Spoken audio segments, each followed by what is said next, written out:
Assalamualaikum warahmatullahi wabarakatuh. Perkenalkan, nama saya Amalia Fariska Dewi dari kelas 11 MIPA 3. Saya di sini akan menjelaskan tentang persendian atau artikulasi. Struktur persendian. Struktur persendian memiliki komponen penunjang persendian, yaitu pertama ligamen, kapsul sendi, cairan sinovial, tulang rawan, hilia, dan bursa. Ligamen adalah merupakan jaringan ikat fibrosa yang berfungsi mencegah pergerakan sendi secara berlebihan dan membantu mengembalikan tulang pada posisi asalnya setelah melakukan pergerakan. Kapsul sendi adalah struktur tipis yang kuat di dalam sendi yang berperan untuk menahan ligamen. Kapsul sendi terdiri dari dua lapisan, yaitu kapsul sinovial dan kapsul fibrosa. Kapsul sinovial merupakan jaringan fibrogen yang agak lunak dan yang tidak memiliki saraf reseptor dan pembuluh darah. Sedangkan kapsul fibrosa merupakan jaringan fibrosa yang keras serta memiliki saraf reseptor dan pembuluh darah.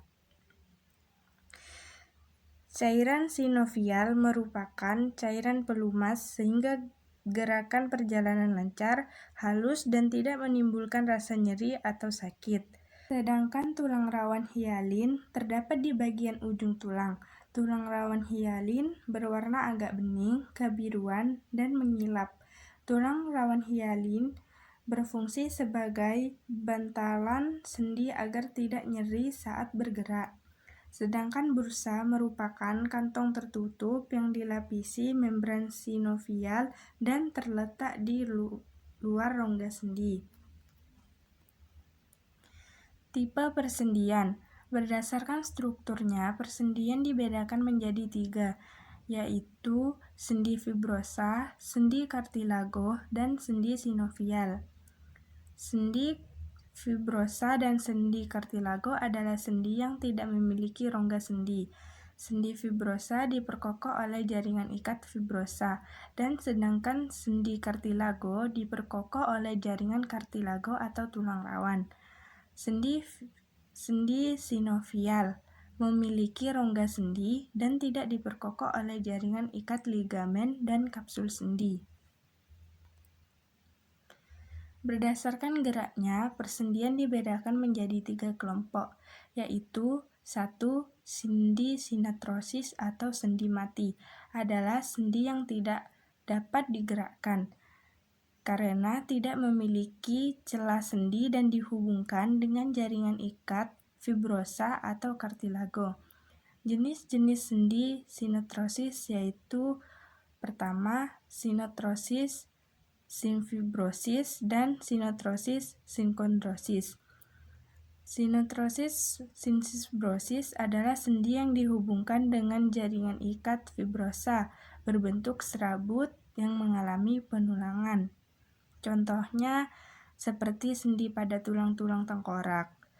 Yang kedua, sinetrosis sinkondrosis adalah sendi yang dihubungkan dengan jaringan tulang rawan atau kartilago hialin.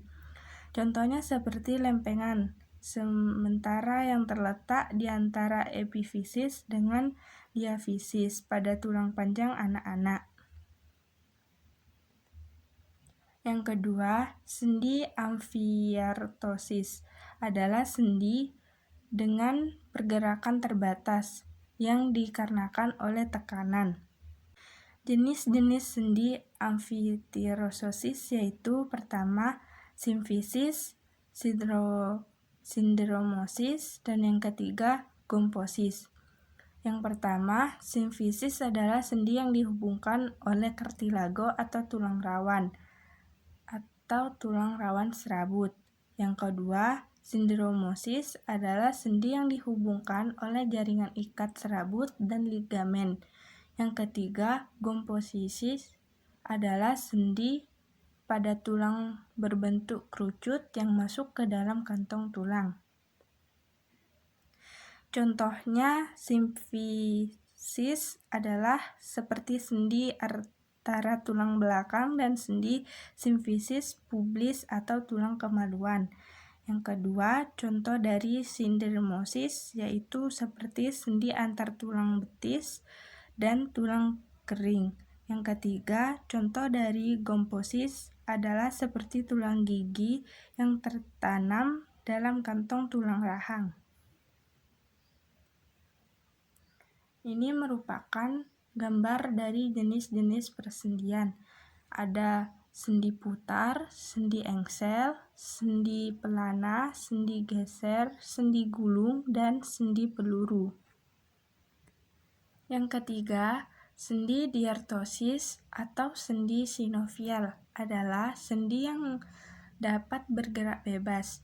Sendi diartosis dibedakan menjadi beberapa tipe, yaitu pertama, sendi engsel atau sendi berporos satu, bergerak ke satu arah seperti pintu. Kedua ujung tungkai berbentuk engsel dan berporos satu. Contohnya yaitu seperti sendi pada siku, lutut, mata kaki, dan ruas antar jari.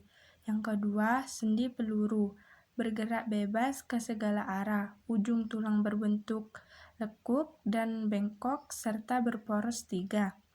Contohnya yaitu seperti sendi tulang gelap bahu dengan tulang lengan atas dan sendi tulang gelap panggul dengan tulang paha. Yang ketiga, sendi pelana atau sendi timbal balik, pergerakan bebas seperti gerakan orang yang mengendarai kuda dan berporos 2, yaitu contohnya seperti sendi antar tulang pergelangan tangan dengan telapak tangan pada ibu jari.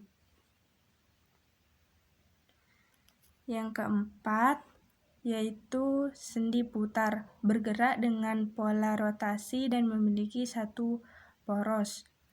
Contohnya yaitu seperti sendi antar tulang hasta dan pengupil, dan sendi antara tulang atlas dengan tulang tengkorak. Yang kelima, sendi luncur atau sendi geser, bergerak, menggeser, tidak berporos, dan memiliki ujung tulang yang agak rata. Contohnya yaitu seperti sendi antar tulang pergelangan tangan, antar tulang pergelangan kaki, dan antar tulang selangkang dengan tulang belikat.